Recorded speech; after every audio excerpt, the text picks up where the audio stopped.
తల్లిదండ్రులు కావాలని మీ కలను సాకారం చేసుకోండి. ఓఎస్ఎస్ ఫర్టిలిటీ వారి తక్కువ ధర సంతానోత్పత్తి చికిత్సతో అపాయింట్మెంట్స్ కొరకు కాల్ చేయండి 7825893604. అధ్యక్ష, ప్రభుత్వం పక్షాన గౌరవ మంత్రి గారు పొన్నం ప్రభాకర్ గారు ఒక బీసీలకు సంబంధించిన కులగణనకు సంబంధించిన సర్వేను చేపడతాం ప్రభుత్వం అని చెప్పేసి ముందుకొచ్చి ఈ తీర్మానం ప్రవేశపెట్టినందుకు మేము సంపూర్ణంగా మా పార్టీ పక్షాన మద్దతు పలుకుతూ స్వాగతిస్తూ, కానీ అందులో మీ ద్వారా వెనుకబడిన వర్గాలన్నీ కూడా రాష్ట్రం మొత్తం కూడా ఎదురు చూస్తున్నారు. మరి ఈ తీర్మానం చేసి ఎన్నికల ముందు తీర్మానం చేసి దాని తర్వాత ఏం చేస్తారు, మాకు ఎలా లబ్ధి పొందుతారు అని ఈ రాష్ట్రమంతా చూస్తున్నారు. అధ్యక్ష, అనుమానాలు నివృత్తి చేసి ఒక్క నిమిషం మీరు ఇదే అద్దండి, బీసీలకు మాట్లాడే అవకాశం కలగలేదు కాబట్టి ఇక్కడ చెప్తున్నా మా గురి. అధ్యక్ష, నేనేమంటున్నా అధ్యక్ష, అనుమానాలు నివృత్తి చేసే బాధ్యత తీర్మానం పెట్టిన ప్రభుత్వాన్ని అనుమానాలు నివృత్తి బాధ్యత, మేము అనుమానాలను రేకెత్తించే బాధ్యత మాది. అధ్యక్ష, స్వతంత్రం వచ్చి 75 సంవత్సరాలు సుమారు. ఇప్పటికీ మేము వెనుక నెట్టేయబడ్డామా ఆ చరిత్రకు పోవద్దు అధ్యక్ష. కానీ మొత్తానికైతే రాజకీయంగా ఉద్యోగపరంగా నష్టపోయింది ఎక్కువ శాతము వెనుకబడిన కులాలే. మేము వెనుకబడిన కులాల పక్షాన వెనుకబడిన కులాలకు రాజ్యాధికారం కావాలని, సంఖ్యాపరంగా రాజ్యాధికారం కావాలని, సంఖ్యాపరంగా విద్యా ఉద్యోగ అవకాశం కలగాలని చెప్పి మా ప్రధాన డిమాండ్ అది. సో ఆ అనుకూలంగా ఈరోజు మేము ప్రభుత్వాన్ని డెఫినెట్గా ఒక బీసీ బిడ్డగా మేము స్వాగతం పలుకుతున్నాం. గౌరవ ముఖ్యమంత్రి గారు కూడా మేము కృతజ్ఞత తెలియజేస్తున్నాం అధ్యక్ష. కానీ అధ్యక్ష, ఒకటి అధ్యక్ష, ఇందులో ఒక 2 అంశాలు అధ్యక్ష. ఇప్పుడే గౌరవ మంత్రి పొన్నం ప్రభాకర్ గారు ఏం చెప్పారంటే, ఇది కేంద్ర ప్రభుత్వం నుంచి సెన్సెస్ కావచ్చు, కానీ సర్వే చేసే అధికారాలు మాకుంటాయి, మేము చేస్తామను స్వాగతిస్తాం అధ్యక్ష. కానీ అధ్యక్ష, మీరేం చెప్పారు, మేము బిల్లు పెడతాం, ఆ బిల్లును అవును మీరే అన్నారు, మేమనలే. మీరు బిల్లు పెడతాము, తీర్మానం కాదు మాది, చట్టం చేస్తామన్నారు మీరు అధ్యక్ష. చట్టం చేస్తామన్నారు. నేనేమన్నా రిక్వెస్ట్ అధ్యక్ష, ఈ తీర్మానం చేస్తుంది కదా, ఈ తీర్మానం తర్వాత దీన్ని చట్టంగా ఎప్పుడు మారుస్తారు సార్? నేను అనుమానం నివర్తిస్తాను, మీరు చెప్పండి. నా అనుమానం మేము చెప్తున్నాను మీకు. సో చట్టం మాకు, ఎందుకంటే చట్టం చేస్తేనే దానికి స్టాండర్డ్ ఉండదు అధ్యక్ష. బీహార్ చూడండి, ఏపీ చూడండి, ఇప్పటికీ కర్ణాటక పరిస్థితి అట్లా ఉంది అధ్యక్ష. అందుకే దీన్ని ఈ యొక్క కులగణన చేసిన తర్వాత ఎప్పుడు దీన్ని చట్టంగా మారుస్తారు, ఆ విధి విధానం ఏందో ప్రభుత్వం చెప్పలేదు అధ్యక్ష. మరి ఇప్పుడు కులగణన అన్నారు అధ్యక్ష, బీసీ కులగణన చేస్తారా? ఈ రాష్ట్రంలో ఉన్న సకల జనుల కులగణన చేస్తారా? బీసీ కులగణన చేస్తే నష్టపోయేది బీసీ వర్గాలే. బీసీ అధ్యక్ష ఇప్పుడు మేము స్టార్ట్ చేయగానే మీరే బిల్ ప్రపోజల్ మీరే తీర్మానం పెట్టారు, మాట్లాడే అవకాశం కలిగించారు. నాకు చెప్పండి అధ్యక్ష, ఏమైనా ఉంటే నేను స్వాగతిస్తున్నాను చెప్తున్నాను. నేను డెఫినెట్గా మా బీసీలకు మాకు ఈ హక్కు, ఈ ప్రభుత్వం మీరు ఇచ్చినలా మాకు రాజ్యాంగపరంగా హక్కులు వస్తాయని మేము భావిస్తున్నాం. దానిలో ఉన్న అనుమాన నివృత్తి ఏమంటారు, వేరేమంటలేము అధ్యక్ష. తర్వాత రేపు పొద్దున ఏమైనా కోర్టులో ఇబ్బంది చిక్కులు రావద్దనేగా మేము కోరుకుంటున్నాం అధ్యక్ష. ఒకటి అధ్యక్ష, మరి అందులో ఎస్సీ పాపులేషన్, ఎస్సీలు, ఎస్టీలు, మైనార్టీసు, బీసీలు, సకల జనుల మొత్తం మందిని కూడా మీరు గణన చేస్తేనే బీసీ వర్గాలకు చెందిన ఎంత పరిస్థితి సమగ్ర కుటుంబం చేస్తేనే బీసీల శాతం ఎంతో బయలుదేరుతాం అధ్యక్ష. మరి అధ్యక్ష ఒకటి అధ్యక్ష, మరి కులగణన అన్నారు, ఇది సర్వే అంటున్నారు. What is the difference between the కులగణన అండ్ కుల సర్వే? మరి ఇప్పుడు కులగణన చేసేది ఈ సెన్సెస్ కేంద్రానికి సంబంధించిన ఇష్యూ, మరి రాష్ట్రాన్ని సర్వే చేస్తున్నారు. ఈ సర్వే చేసిన తర్వాత వాట్ ఈస్ ద నెక్స్ట్ అని కూడా గవర్నమెంట్ చెప్పాలి అధ్యక్ష. ఒకవేళ మీరు ఓన్లీ బీసీ వర్గాలు చేస్తారా? ఎందుకంటే 1931లో చేసిన తర్వాత 2011లో కేంద్ర ప్రభుత్వం సెన్సస్ చేసిన అధ్యక్ష. ఆ సెన్సెస్లో అప్పుడు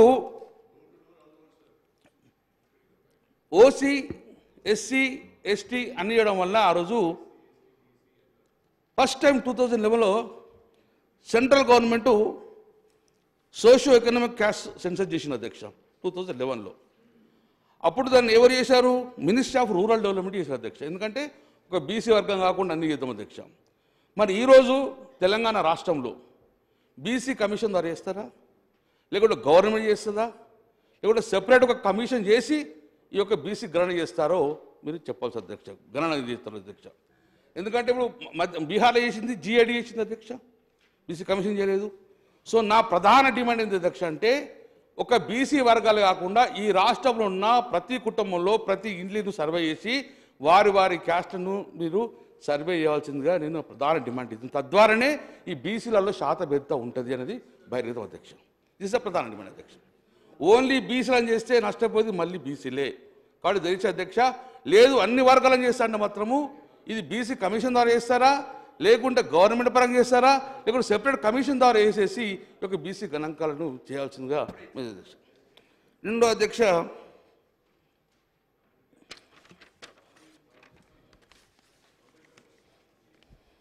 అధ్యక్ష ఒకవేళ బీసీ మీరు రేపొద్దున సర్వే చేస్తారు, బీసీల శాతాన్ని కూడా మీరు బహిర్గతం చేస్తారు. దాని తర్వాత మాకేమేమి అవకాశాలు ఇస్తారు అధ్యక్ష? మీరు మొన్ననే ఒకటి కామారెడ్డిలో ఒక రిజల్యూషన్ చేశారు, బీసీ డిక్లరేషన్ చేశారు అధ్యక్ష. అందులో చాలా బీసీలకు పెద్ద పెట్టేస్తారు అధ్యక్ష. సో ఆ ప్రకారంగా మీరు మాకు విద్య నెంబర్ 1, అందులో ఉద్యోగం నెంబర్ 2, ముఖ్యంగా లోకల్ బాడీస్. ఎందుకంటే ఇప్పుడు సెన్సెస్ కాదు, సో చట్టసభల్లో మేము డిమాండ్ చేసే అవకాశం లేదు. చట్టసభలలో మాకు రాజ్యాధికారం కావాల్సింది కేంద్ర ప్రభుత్వం నిర్ణయం. కాబట్టి లోకల్ బాడీలో మీకు అధికారం ఉన్నది, లోకల్ బాడీలో మాకు ఎంత శాతం మీకు ఇవ్వగలుగుతారు? మీరేమి ఇచ్చారు? మీరు కామారెడ్డిలో మీరు ఏం చెప్పిన డిక్లరేషన్ 42% మీకు లోకల్ బాడీస్లలో మీకు ఇస్తున్నారు. మరి రేపు పొద్దున మీరు చేసిన 42 మీకు ఇచ్చిన తర్వాత ఎస్సీ ఎస్టీ కనుక 50% దాటిపోతే మీరు ఏం స్టెప్ తీసుకోగలుగుతారు? 50% రిజర్వేషన్ దాటిన తర్వాత దాన్ని కూడా క్లియర్గా మీకు బిల్లులో పెట్టేటప్పుడు కొంత చెప్పాల్సిన బాధ్యత మీకు ఉంది అధ్యక్ష. అధ్యక్ష ఇంకోటి, మరి దీనికి టైం పడి ఎంత, ఎన్ని ఫేసులు చేస్తారు? మీకు పార్లమెంట్ ఎన్నికలు వస్తున్నాయి, ఈ పార్లమెంట్ ఎన్నికల లోపల సర్వే మొత్తం కంప్లీట్ చేస్తారా? ఆ సర్వే చేసిన తర్వాత దాన్ని చట్టాన్ని ఎన్ని రోజులు మాస్తారు? విధి విధానాలు ఎప్పుడు చెప్తారు? దీనికి టైం బాండ్ ఏమైనా ఉందా? సో మీరు ఏమిటి తీర్మానంలో పెద్ద ఏం లేదు టైం బాండు. మొదటి ఫేజ్లో ఏం తీస్తారు? ఒకటే ఫేజ్ చేస్తారా, ఒక ఫేజ్ 2 ఫేజ్ చేస్తారా? టైం బాండ్ ఎంత, టైం లిమిట్ ఎంత? అధ్యక్ష మొన్న బడ్జెట్లో చదివినాం మేము, బీహార్లో మొన్న సెన్సస్ చేసినప్పుడు వాళ్ళు సుమారు 500 నుంచి 600 కోట్ల రూపాయలు ఖర్చు పెట్టారు. మరి దీనికి ఇంత పెద్ద సర్వే చేయాలంటే ఎన్ని కోట్లు పెడుతున్నారు? మీరు ఏ బడ్జెట్ చెప్పలే. మరి కులగడ చేస్తా అన్నారు, మీరు ఎంత బడ్జెట్ లెక్కటి చేసిర్రు? దీనికి కావాల్సిన బడ్జెట్ ఎంత, దానికి ఎంత చేయగలుగుతారు కూడా మీరు ఎక్కడ మెన్షన్ చెప్పేసారు. దాని కూడా క్లియర్గా ఇంత టైం బాండ్ ఇన్ని ఫేసులు చేస్తాము, దీని ప్రకారంగా ఇంత బడ్జెట్ అవసరం అని కూడా మీరు చెప్పాల్సిన బాధ్యత మీద అధ్యక్ష. టైం లిమిట్ కూడా అధ్యక్ష, టైం బాండ్ కూడా అధ్యక్ష. మరి ఇవన్నీ కూడా బయట ప్రజలందరూ చూస్తున్నారు అధ్యక్ష. మరి ఈ ఫలాలు మాకు ఎప్పుడు అందుతాయి? సుమారు 77 సంవత్సరాల నుంచి మేము ఎదురు చూస్తూ ఉన్నాం. చాలా సందర్భాలలో మాకు రాజ్యాధికారం కావాలి, సంఖ్యాపరంగా రాజకీయం కావాలి కొట్లాడుతున్నాం, విద్యా అవకాశాలు లేవు అనుకున్నాం. ఇంత 119 ఎమ్మెల్యేలలో కనీసం మామూలు ఒక 50% మంది ఉంటారని మేము భావించినాం. చట్టసభలలో కావాలని మీరు అదే డిమాండ్ ఉంది. నేను గౌరవ ముఖ్యమంత్రి గారిని రిక్వెస్ట్ చేస్తున్నాను అధ్యక్ష, మీ పరంగా గౌరవ ముఖ్యమంత్రి గారిని మేము రిక్వెస్ట్ చేస్తున్నాం, మీ పరంగా ఎంత విలేత అయ్యింది. కానీ గతంలో గౌరవ ముఖ్యమంత్రి కేసీఆర్ గారు ఉన్నప్పుడు మేమందరం ఒక తీర్మానం చేసి రిజర్వ్ చేసినాం. రేపు పొద్దున అదే తీర్మానాన్ని కూడా కేంద్రానికి పంపించేసి చట్టసభలలో కూడా మాకు రాజ్యాధికారం కావాలని చెప్పి ఆ డిమాండ్ కూడా గౌరవ ముఖ్యమంత్రి ముందుండి చేయించాలని చెప్పి నేను రిక్వెస్ట్ చేస్తున్నాను రేవంత్ రెడ్డి గారిని. అధ్యక్ష ఇప్పటివరకు బీహార్లో కుల సర్వే చేశారు అధ్యక్ష. కానీ కొన్ని ఇబ్బందుల వల్ల హైకోర్టు డైరెక్షన్ ఇచ్చింది, కులగణన ఏమైనా సర్వే చేసింది, కానీ సుప్రీంకోర్టులో కొంచెం ఇబ్బంది పెట్టింది అధ్యక్ష. ఇప్పటికీ ఆ చిక్కులుడంగా సమస్య పరిష్కారం కాలేదు అధ్యక్ష. తర్వాత కర్ణాటకలో అధ్యక్ష బీసీ కమిషన్ చేసిన సర్వే అది 2015 నుంచి చేసుకుంటారు అధ్యక్ష. ఇప్పటికి కూడా ఆ రిపీట్ను బహిర్గతం సబ్మిట్ చేసే పరిస్థితి రాలేదు అధ్యక్ష. సో చిక్కులు ఉన్నాయి అన్న, చాలా చిక్కులు ఉన్నాయి. అటువంటి చిక్కులు మనం ఫేస్ కావద్దని చెప్పి నేను రిక్వెస్ట్ చేస్తున్నాను అధ్యక్ష. నేను సంపూర్ణంగా నేను బీసీ మన మండల కమిషన్లు కొట్లాడుకున్న బీసీ వర్గాల కాబట్టి ఎక్కువ సంతోషం మా వర్గాల అధ్యక్ష. మా వర్గాలకు రిజర్వేషన్ వస్తే మేము మాట్లాడేది ఏ వర్గానికి వ్యతిరేకంగా కాదు అధ్యక్ష. మేమందరంగా ఏ వర్గానికి వ్యతిరేకంగా మాట్లాడము, ఏ కమ్యూనిటీకి వ్యతిరేకంగా మాట్లాడము. మాకు రాజ్యాధికారంలో మాకు హక్కులు కావాలని చెప్పి పోరాటం చేసి మా జాతులు ఇవన్నీ కూడా అమ్మాయి. మీరు ఇస్తా అంటే సంతోషం తీసుకుంటాం, జీవనాతలు ఇస్తాం, మేము అంతగానే ఎక్కువ ఏం చేయగలం. అధ్యక్ష, బీహార్లో జిఐ డిపార్ట్మెంట్ ఇచ్చిన అధ్యక్ష, వాళ్ళు 2023లో చేసిన అధ్యక్ష. కానీ ఇప్పటికి కూడా ఆ రిపోర్టు పబ్లిక్ డొమైన్కి వస్తలే అధ్యక్ష. అంటే చేస్తాం, తర్వాత పొలిటికల్ ప్రెజర్స్, భయంకర ప్రెజర్స్ ఉండడం వలన అది ఇప్పటికి బహిర్గతం కాలేకపోతుంది. ఆ అవకాశం కూడా మనం ఇవ్వకుండానే ఈ చట్టం చేసుకొని దాన్ని డైరెక్ట్ చట్టం చేసి విధివిధానాలు చేసే విధంగా మనకు సుప్రీంకోర్టులో కానీ ఎక్కడ చిక్కులు రావాలి, కోర్టులో వేరే క్యాస్ట్ ఇబ్బంది రాదు అధ్యక్ష. ఆంధ్రప్రదేశ్ స్టార్ట్ చేసింది అధ్యక్ష, వాళ్ళు ఇప్పుడు కూడా బహిర్గతం చేసే పరిస్థితి లేదు. మనం కూడా ఒకసారి సర్వే చేసిన తర్వాత ఈ యొక్క రిపోర్ట్ కూడా బహిర్గతం చేసే విధంగా మనం చట్టాన్ని తయారు చేసుకోవాలని చెప్పి నేను రిక్వెస్ట్ చేస్తున్నాను అధ్యక్ష. అధ్యక్ష, ఇంకొకటి అధ్యక్ష,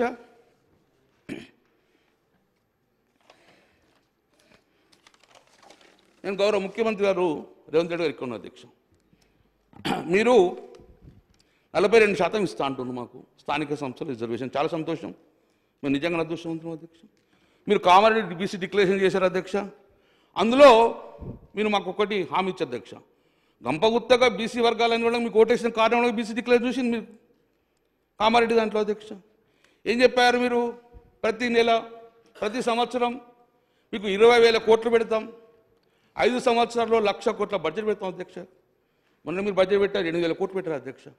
మరి ఫస్ట్ సంవత్సరంలో 12,000 కోత పడ్డాయి అధ్యక్ష.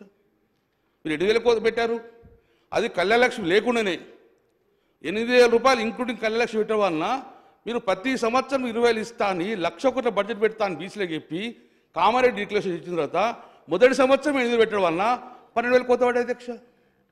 మరి నేను గౌరవ ముఖ్యమంత్రి రిక్వెస్ట్ చేస్తున్నాను, ఈ 12,000 నెక్స్ట్ బడ్జెట్ పెట్టేసుకొని ఈ సంవత్సరం 1,00,000 కోట్ల బడ్జెట్ మా బీసీలకు పెడుతున్నా లేదా ఒక్కసారి అదనంగా చెప్పాల్సిన బాధ్యత ప్రభుత్వం ఉంది అధ్యక్ష.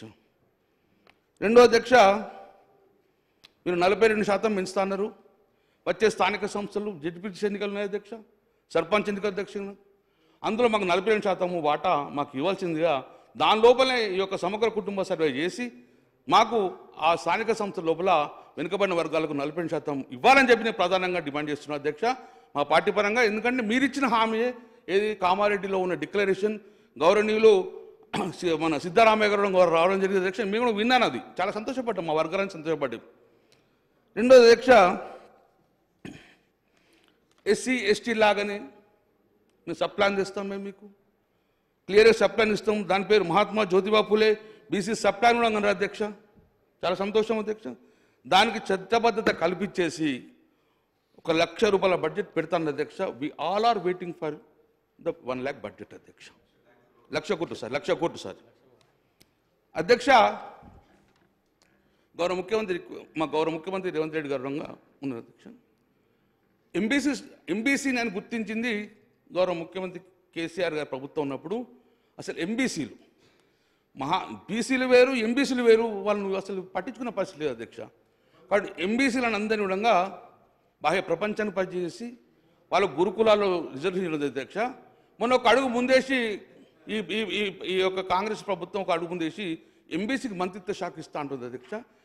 ఎంబీసీకి మంత్రిత్వ శాఖ ఎప్పుడు ఇస్తారో చెప్పాల్సిన బాధ్యత గౌరవ ముఖ్యమంత్రి ఎక్కువ చేస్తున్నారు. నేను కావాలని డిమాండ్ చేస్తున్నా, ఒక బీసీ మంత్రి కాకుండా ఇంకొక 2 బీసీ వర్గాల మంత్రి కాకుండా ఎంబీసీ కూడా మంత్రిత్వం మీరు ఇచ్చిన హామీ నేను ఎక్కువ ఐఎమ్ నాట్ డిబేటింగ్ అధ్యక్ష. మీరు ఏదైతే హామీ ఇచ్చారో ఆ హామీని ముఖ్యమంత్రి గారికి రిక్వెస్ట్ చేసి గుర్తు చేస్తున్నా, ఎంబీసీ మంత్రిత్వ శాఖ ఎప్పుడు మీరు ఇస్తారని చెప్పి అధ్యక్ష. ఇంకోటి చాలా బీసీ వర్గాలు అందరూ విధంగా ఒక శుభార్త చెప్పింది మీరు అధ్యక్ష. మెగా కంపెనీలే కాదు, పెద్ద పెద్ద కంపెనీలే కాదు, కాంట్రాక్ట్ వాళ్ళు వేస్ట్ కాదు, మా బీసీ బిడ్డలో కాంట్రాక్ట్ అవతారం ఎత్తాలని చెప్పి చాలా రిజర్వేషన్ వల్ల నీకు 42% కూడా గవర్నమెంట్ వర్క్లో రిజర్వేషన్ ఇస్తాను అధ్యక్ష అన్నారు. అది చాలా సంతోషం అధ్యక్ష. ఎందుకంటే మా బీసీ వర్గాలన్నీ కూడా కులవృత్తులకే పరిమితమైనవి, మాకు కులవృత్తులు తప్ప ఏం చేయలేదు. పెద్ద పెద్ద కంపెనీలు పెద్ద పెద్ద ప్రాజెక్టులు కట్టాలంటే మాకు అంత శక్తి లేదు, మాకు రిజర్వేషన్ రాదు, మాకు వచ్చేవరకు ఎవరు కొట్టుకోపోతారు. కాబట్టి మాకు బీసీల కూడా గవర్నమెంట్ కాంట్రాక్ట్ వాళ్ళకు మీరు రిజర్వేషన్ కల్పిస్తున్నారు, చాలా సంతోషం. అది కూడా మీరు ఎప్పుడు కల్పిస్తారో చెప్పాల్సిన బాధ్యత మీ మీద అధ్యక్ష. గవర్నమెంట్ వర్కులలో మాకు 42% రిజర్వేషన్ ఇస్తామని చెప్పిన అధ్యక్ష. అధ్యక్ష, అప్పుడు మా గౌరవ ముఖ్యమంత్రి గారు కేసీఆర్ ఉన్నప్పుడు లిక్కర్కి ఎక్కువ సంబంధించింది గౌడ సోదరులు ఉంటారు, కాబట్టి వైన్స్లలో గౌడ సోదరులకు ప్రాధాన్యత ఇవ్వాలని చెప్పేసి ప్రప్రదంగా మేము 15% రిజర్వేషన్ గౌడ సోదరుల కోసము ఇవ్వడం జరిగింది అధ్యక్ష. వైన్స్లు ఎందన్నా కానీ అందులో 15% గౌడ సోదరులు కేటాయించడం జరిగింది. తద్వారా చాలామంది గౌడ సోదరులు ఈ వైన్స్ నడుపుతున్నారు అధ్యక్ష, ఎందుకంటే వాళ్ళ వృత్తి అదే కాబట్టి. కానీ ఈ ప్రభుత్వం ఒక ముందడుగు వేసేసి వారికి 15% కాదు మేము 20% ఇస్తా ఉన్నారు. చాలా సంతోషం. వెనుకబడిన కులాలకు చదువు లేని వారికి కూడా మాకు ఇది ఒక చాలా అవసరం పడుతుంది అధ్యక్ష. 20% రిజర్వేషన్ వైన్స్ కేటాయించుకుంటూ కూడా మిగతా మున్నూరు కాపు, విశ్వబ్రాహ్మణ, పద్మశాలి ఇవన్నిటి కూడా ఇస్తామని చెప్పి చాలా సంతోషం అధ్యక్ష. మీరు కూడా మాకు వైన్స్లలో మా వెనుకబడిన కులాలు కూడా రిజర్వేషన్ కల్పించాలి. ఎప్పుడు కల్పిస్తారో చెప్పండి. దీన్ని 15% to 25% చేసుకుంటూ మిగతా మా వర్గాలు కూడా కల్పిస్తామని చెప్పారు. ఏదైతే మీరు డిక్లరేషన్ ఆఫ్ ద కామారెడ్డి చెప్పారో అందులో భాగంగా మాకు ఇది ఈ అసెంబ్లీ తర్వాత మాకు ఈ చట్టబద్ధత కల్పించమని చెప్పేసి రిజర్వేషన్ కల్పించమని మేము కోరుతున్నాం అధ్యక్ష. ఇది మేము ఒక్క డిమాండ్ అధ్యక్ష, మీరు చెప్పిందానే మేము రిక్వెస్ట్ చేస్తున్నాం అధ్యక్ష. అధ్యక్ష, అన్ని జిల్లా కేంద్రాలలో ప్రొఫెసర్ జయశంకర్ బీసీ ఐక్యతా భవనాలు కట్టిస్తాం అధ్యక్ష. చాలా చాలా సంతోషం. మేము ఆహ్వానిస్తున్నాం, స్వాగతిస్తున్నాం అధ్యక్ష. ప్రతి జిల్లా హెడ్ క్వార్టర్లో ఐక్యతా భవనాలు ఎప్పుడు కట్టిస్తారు, ఒక్కొక్క భవనాన్ని 50 కోట్లతో తక్కువ కాకుండా కట్టిస్తామని చెప్పారు అధ్యక్ష. దాన్ని ల్యాండ్ ఎక్స్ తొందరగా చేసుకొని దానికి జీవో ఇచ్చేసి టెండర్ కాల్ఫర్ చేయాలని చెప్పేసి నేను గౌరవ ముఖ్యమంత్రి గారిని, గౌరవ ప్రభుత్వాన్ని నేను రిక్వెస్ట్ చేస్తున్నాను అధ్యక్ష. ఐఎమ్ నాట్ డిమాండింగ్, ఇట్స్ మీరు చెప్పిన హామీ లేదు. సభ్యులను కోరుతా ఉన్నా అధ్యక్ష. డెఫినెట్లీ వారికి హక్కు ఉన్నది. వారు మా మేనిఫెస్టో పరంగా ఉన్న అనేక అంశాల విషయంలో మేము కూడా తగు విధమైన వారికి ప్రశ్నలకు సమాధానం చెప్పాల్సిన బాధ్యత ఉంది. తప్పకుండా చెప్తాం. కానీ ఈరోజు ఒక ప్రధానంగా హిస్టారికల్ చరిత్రలోనే మొట్టమొదటిసారి ఈ రాష్ట్ర చరిత్రలోనే ఒక ప్రధానమైన ఘట్టాన్ని మొదలు పెడతా ఉన్నాం. దేశంలోనే ఇదొక ఉదాహరణగా నిలబడాలని ఈరోజు సర్వేకి సంబంధించి మీ మంచి సలహా సూచనలు ఇవ్వండి. ఈరోజు మీరు చెప్పే ప్రతి మేనిఫెస్టో అంశాన్ని కూడా సంబంధిత మంత్రి గారు వేరే రూపంలో వస్తే మీరు అనుమతిస్తే తప్పకుండా దాని పరంగా కూడా చర్చకు సిద్ధం అధ్యక్ష. కానీ గౌరవ సభ్యులు మాజీ మంత్రివర్యులను కోరుతా ఉన్నాం ఈరోజు సర్వేకి సంబంధించిన అంశం విషయంలో. అదేవిధంగా నేను గౌరవ సభ్యులందరినీ కూడా కోరుతా ఉన్నాను. ఈరోజు పెద్దలు ఫ్లోర్ లీడర్ గారు, ఆపోజిషన్ ఫ్లోర్ లీడర్ గారు కేసీఆర్ గారు కూడా వచ్చి, ఎందుకంటే హిస్టారికల్ అంశం నడుస్తూ ఉన్న సందర్భంలో వారు కూడా వచ్చి వారి సలహా, వారి అనుభవం రీత్యా రేపు రాబోయే కాలంలో మన రాష్ట్రానికి సంబంధించిన బలహీన వర్గాలకు సంబంధించిన అనేక అంశాలను కూడా వారి అనుభవాలను కూడా దృష్టిలో పెట్టుకొని ముందుకు తీసుకెళ్లే ప్రయత్న భాగంలోనే ముందుకు నడుద్దామని ఆలోచన చేసే మేము కోరుతా ఉన్నాం అధ్యక్ష. నేను గౌరవ సభ్యులు మరొకసారి కోరుతా ఉన్నాను, let's restrict this discussion which was allowed by honourable speaker. కొద్దిగా సర్వేకి సంబంధించిన ప్రధానమైన అంశాలు ఈ విధంగా ఉంటే బాగుంటాయి, ఏ విధంగా ముందుకు తీసుకెళ్తాం బాగుంటుందని చెప్పాలని కోరుతా ఉన్నాను. Sir I'm not debating sir, నేను ఒక్క రిక్వెస్ట్ చేస్తాను సార్. నేనేమన్నా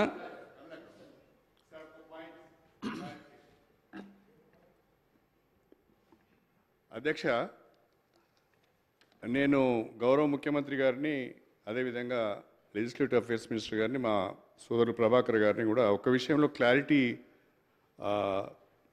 సభకి ఇవ్వాల్సిందే కోరుతున్నాను. ఈ రిజల్యూషన్లో కొంచెం అంబిగ్యూటీ కనిపిస్తున్నది. రెజల్యూషన్లో అంబిగ్యూటీ ఉన్నది, మీరు ఒకసారి చదవండి.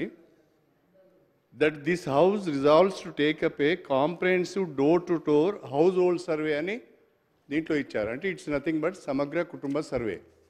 మళ్ళీ మీరేం మాట్లాడుతున్నారు, బలహీన వర్గాల సర్వే అంటున్నారు. నాకు కావాల్సింది ఏంటంటే, మీరు సమగ్ర కుటుంబ సర్వే చేస్తున్నారా, బీసీ కులగణన చేస్తున్నారా? అది క్లారిటీ దీంట్లో లోపించిందని నేను అనుకుంటున్నా. అదొకటి చేయండి. ఒకవేళ ఇది సమగ్ర కుటుంబ సర్వేనే అయితే 2015లో ఆల్రెడీ సమగ్ర కుటుంబ సర్వే చేసినాం మనం. దానికి భిన్నంగా ఏమైనా చేస్తున్నారా? ప్లీజ్ ఇది క్లారిఫై చేయండి. అధ్యక్ష, సరే, గౌరవ సీనియర్ సభ్యులు అడిగినటువంటి విధంగా మా జవాబులు అన్నీ చెప్తాం, మీరు కన్ఫ్యూజ్ కాకండి. తప్పకుండా క్లారిటీ ఉంది గవర్నమెంట్ దగ్గర.